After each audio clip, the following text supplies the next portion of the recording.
தமிழ்நாட்டின் 34வது சட்டம் ஒழுங்கு டிஜிபியாக மகேஷ்குமார் அகர்வால் பொறுப்பேற்பு. பெண்கள், குழந்தைகள் பாதுகாப்புக்கு முக்கியத்துவம் அளிக்கப்படும் என உறுதி.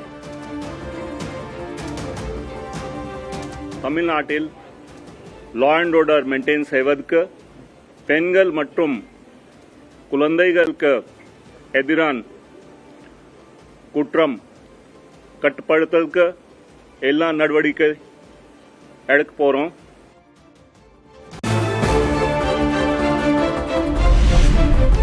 திரைத்துறை டிஜிபியாக சந்தீப் ராய் ரத்தோர் நியமனம். அமலாக்க பிரிவு புலனாய்வு ஏடிஜிபியாக சங்கரை நியமித்து தமிழ்நாடு அரசு உத்தரவு.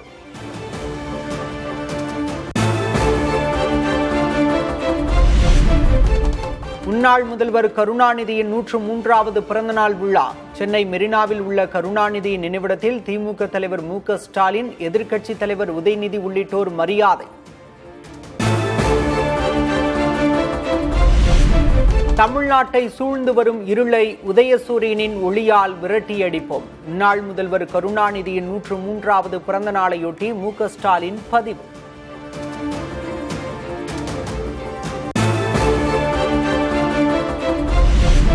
சென்னை தேனாம்பேட்டை அன்பகம் வளாகத்தில் பெரியார், அண்ணா, கருணாநிதியின் சிலைகள் திமுக தலைவர் மு.க. ஸ்டாலின் திறந்து வைத்தார்.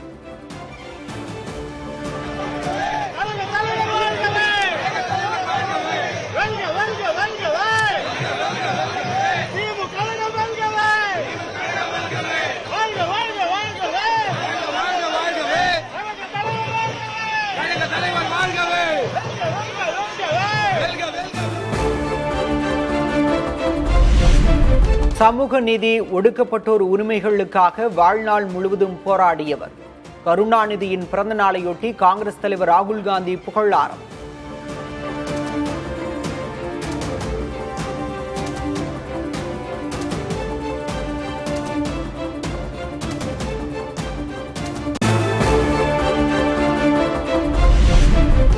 மறைந்த முன்னாள் முதல்வர் கருணாநிதியின் 103வது பிறந்த நாளையொட்டி அரசு சார்பில் மரியாதை.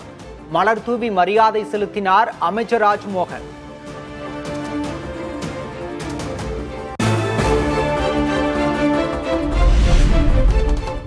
சென்னையில் அமைச்சர் ராஜ்மோகன் பங்கேற்ற நிகழ்ச்சியில் கருணாநிதியின் புகைப்படம் அகற்றம்.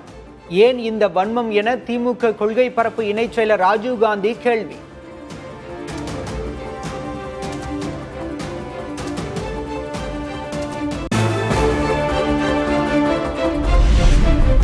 மக்களால் தேர்ந்தெடுக்கப்பட்ட அதிமுக எம்எல்ஏக்களை அல்லு சில்லு என்பதா? அல்லு சில்லு வீட்டுக்கு சென்று சால்வை போர்த்தியது தில்லுமுள்ளு இல்லையா என முதல்வர் விஜய்க்கு திமுக துணை பொதுச் செயலர் ஆர் ராசா கேள்வி. ஸ்டாலின் சார், உங்களுக்கு எனக்கு தான் போட்டி, மற்றவங்க எல்லாம் அல்லு சில்லுனீங்கல்ல. முதலமைச்சர் அவர்களே, உங்களுக்கு ரொம்ப சங்கடமா இல்ல? நான் வேற வார்த்தை பயன்படுத்த விரும்பல. அந்த அல்லு சில்லு வீட்டுக்கு நீங்களே போய் சால்வை போட்டு அவங்களோட ஓட்டை வாங்கினீங்களே, அந்த அல்லு சில்லுகிட்ட போய் கெஞ்சி கூத்தாடினது தில்லுமுல்லா அரசியல் அநாகரிகமா?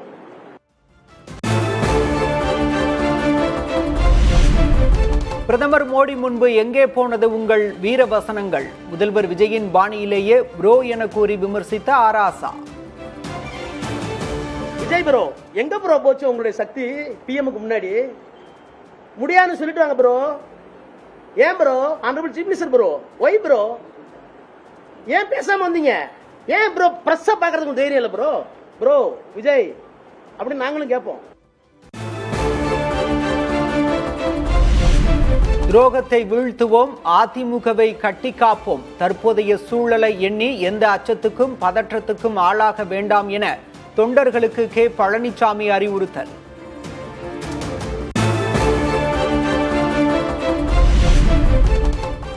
புதுக்கோட்டையில் அதிமுக அலுவலகத்தை திறந்த பழனிசாமி தரப்பு. புதிய மாவட்ட செயலர் பழனிவேல் தரப்பிடம் சாவியை ஒப்படைத்தது சி. விஜயபாஸ்கர் தரப்பினர்.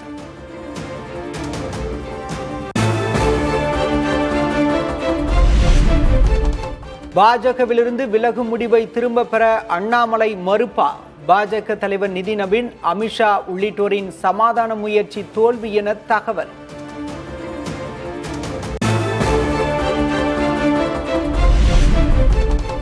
சென்னை உட்பட தமிழகம் முழுவதும் அண்ணாமலைக்கு ஆதரவாக ஒட்டப்பட்ட சுவரொட்டிகள்.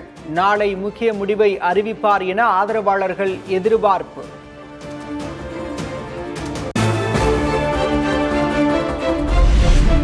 தமிழ்நாட்டிற்கு எதிராக பாஜக அரசு செயல்படும் போது திமுகவுடனான உறவு தொடரும். மார்க்சிஸ்ட் கம்யூனிஸ்ட் மாநில செயலர் பே. சண்முகம் புதிய தலைமுறைக்கு பிரத்யேக பேட்டி. தமிழ்நாட்டு நலன் சார்ந்த மாநில உரிமைகள் சம்பந்தப்பட்ட பிரச்சனைகள், மதச்சார்பின்மை போன்ற விஷயங்கள், அல்லது ஒன்றிய பிஜேபி அரசாங்கம் தமிழ்நாட்டுக்கு விரோதமான நடவடிக்கைகளை மேற்கொள்ளுகிற போது திமுகவோடு பிரச்சனைகளின் அடிப்படையில் எங்களுடைய உறவு தொடரும் என்பதை ஏற்கனவே நாங்கள் தெளிவுபடுத்தியிருக்கிறோம்.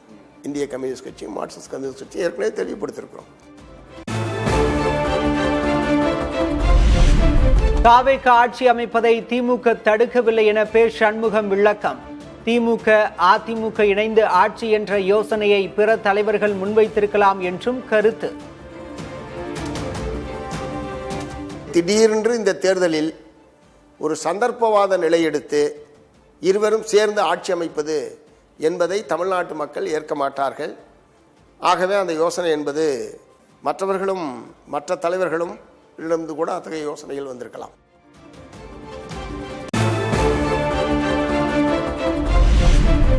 எடப்பாடி பழனிசாமியையும் விஜய் சந்தித்திருக்கலாம். பழனிசாமியை சந்தித்திருந்தால் தேவையற்ற பிரச்சனைகள் எழுந்திருக்காது என பே. சண்முகம் பேட்டி. அனைத்து தலைவர்களையுமே தமிழ்நாட்டில் அவர் சந்தித்தார். அன்புமணியை சந்தித்தார். அந்த அணி இந்த அணின்னு அவர் பார்க்கல.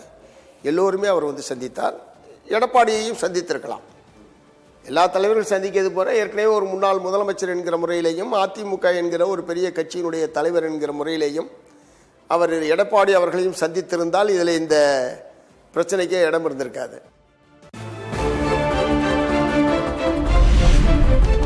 எடப்பாடி கே. பழனிசாமியை முதல்வர் விஜய் சந்திக்க நேரம் கேட்கப்பட்டதாக அமைச்சர் நிர்மல்குமார் விளக்கம். அதிமுக சார்பில் நேரம் ஒதுக்கப்படவில்லை என்றும் பேட்டி. திரு எடப்பாடி பழனிசாமி அவர்களை சந்திக்கவும் அப்ப நேரம் கேட்கப்பட்டது. ஆனால் ஒரு சில தலைவர்கள் அவர்களுடைய சூழ்நிலை கருதி, அவர்களுடைய தனிப்பட்ட சூழ்நிலை கருதி அவர்கள் இப்போதைக்கு வேண்டாம், நாங்களே தோல்வியுற்று இருக்கிறோம், இந்த டைம்ல சந்திச்சா நன்றாக இருக்கிற தோல்வியுற்று இருக்கிற நேரத்தில் சந்திக்க வேண்டாம் என்று அவர்கள் அதை அப்போதைக்கு அந்த அப்பாயின்மெண்ட்டை கன்ஃபார்ம் பண்ணல.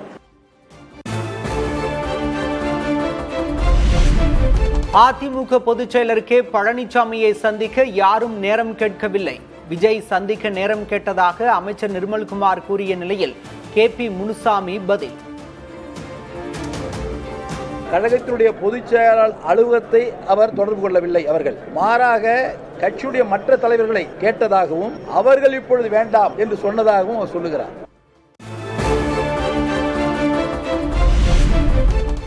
ராஜ்யசபா இடம் குறித்து தாவேகவுடன் ஆலோசனை நடத்தப்படும் என தமிழக காங்கிரஸ் மேலிட பொறுப்பாளர் கிரீஷ் சோடங்கர் பேட்டி. இந்தியா கூட்டணியின் ஒரு அங்கமாக திமுக இருப்பதாகவும் விளக்கம்.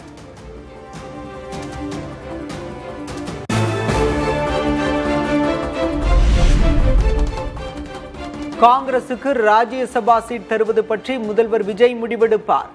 தமிழக காங்கிரஸ் தலைவர் செல்வ பெருந்தகை பேட்டி.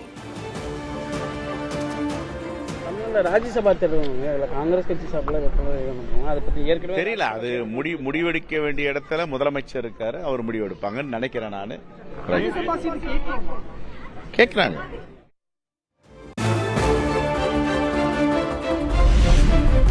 $2 லட்சம் வரையிலான பயிர்க்கடன்களை தள்ளுபடி செய்ய மகாராஷ்டிரா அரசு ஒப்புதல். 56 லட்சம் விவசாயிகள் பயனடைவார்கள் என அறிவிப்பு.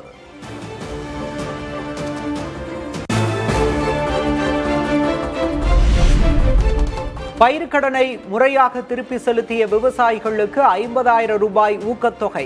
மகாராஷ்டிரா மாநில அரசு அறிவிப்பு.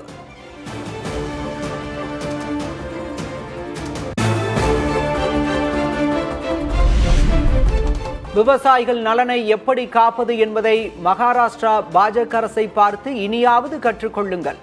முதல்வர் விஜய்க்கு தமிழக பாஜக தலைவர் நயினார் நாகேந்திரன் வலியுறுத்தல்.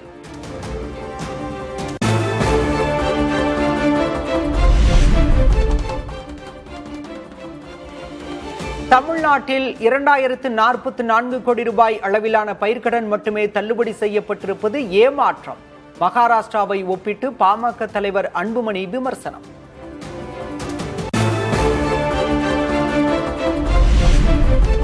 தமிழகத்தில் அரசு மற்றும் தனியார் பள்ளிகள் நாளை திறப்பு. சேலம் மாவட்டம் சங்ககிரியிலிருந்து பல்வேறு ஊர்களுக்கு சாக்பீஸ்கள் ஏற்றுமதி.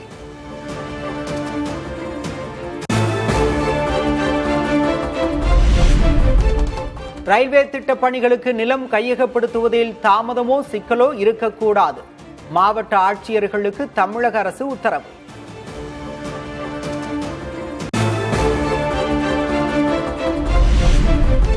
புதுச்சேரியில் எரிபொருள் சிக்கனத்தை கருத்தில் கொண்டு அரசு ஊழியர்களுக்கு பல்வேறு கட்டுப்பாடுகள் விதிப்பு.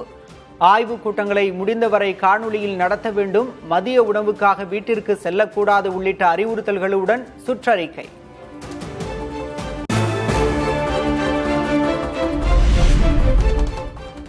இரண்டாவது நாளாக தங்கம் விலையில் மாற்றமில்லை. சென்னையில் ஆபரண தங்கம் ஒரு சவரன் 1,16,000 ரூபாய்க்கு விற்பனை.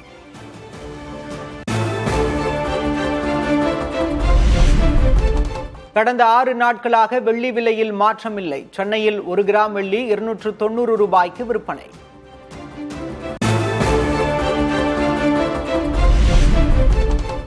காஞ்சிபுரம் வரதராஜ பெருமாள் கோயில் வைகாசி விழா தேரோட்டம் கோலாகலம். பல்லாயிரக்கணக்கான பக்தர்கள் திரண்டு தரிசனம்.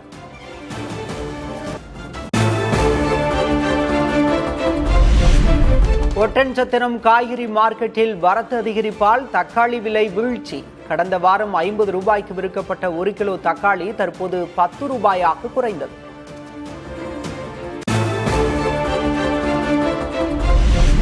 கோடை வெயில் காரணமாக சென்னையில் மின்சார ஏசி ரயில்களில் பயணிக்க மக்கள் ஆர்வம். இதுவரை இல்லாத அளவிற்கு கடந்த மாதத்தில் 1.25 லட்சம் பேர் பயணம்.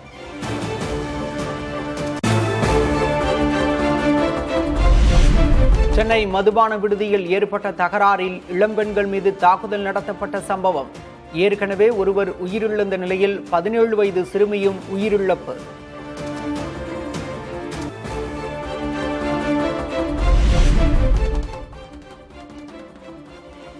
சென்னை பெரம்பூரில் எஸ்.ஜே. சூர்யாவின் கில்லர் படப்பிடிப்பின் போது சிலிண்டர் வெடித்து விபத்து.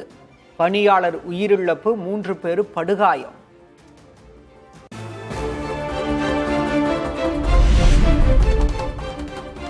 சென்னை வியாசர்பாடியில் நடந்து சென்ற மூதாட்டியிடம் தாலி சங்கிலி பறிப்பு. நகையை பறித்து சென்ற நபரை சுற்றி வளைத்த போக்குவரத்து காவலர்கள்.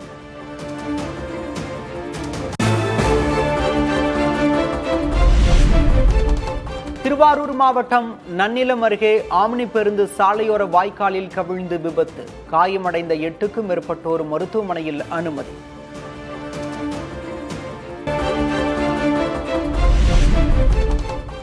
ஸ்ரீவில்லிபுத்தூர் அருகே மேற்கு தொடர்ச்சி மலைப்பகுதிகளில் தொடரும் மழை.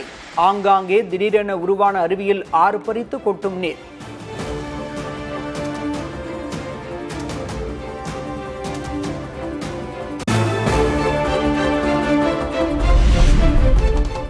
பல தசாப்தங்களில் இல்லாத மிக சக்தி வாய்ந்த சூப்பர் எல் நினோ நிகழ்வு 2026 ஏற்படக்கூடும் என ஐநா எச்சரிக்கை.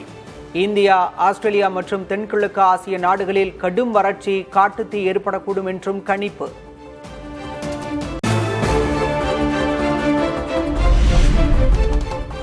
திபெத் வான்வெளியில் தோன்றிய சிவப்பு நிற மின்னல் கீற்றுகள். சமூக வலைதளங்களில் பகிரப்படும் அரிய காட்சி.